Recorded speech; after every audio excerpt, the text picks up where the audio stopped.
অপরূপ সৌন্দর্যে একদম বলতে পারেন নীলাভূমে। কয়েকটা গরু ঘাস খাইছে এখানে। ও এখানে তো অনেকগুলো গরু।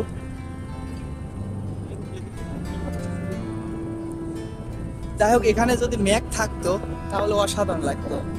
এখানে থাকা কোথাও বাড়ি ঘর নাই, এই যে অরিজিনাল মেঘ না।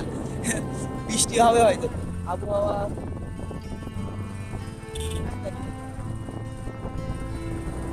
চারিদিকে গরু।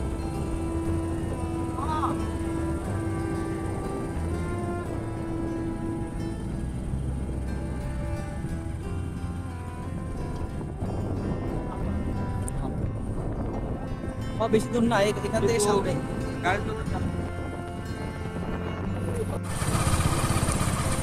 আমরা এখন ভাঙ্গুড়াতে অবস্থান করতেছি, কিন্তু দিলপাশার উদ্দেশ্যে আছি, কিন্তু কোথায় দিলপাশা সেটাই জানি না। হয়তো এটাই হবে হয়তো।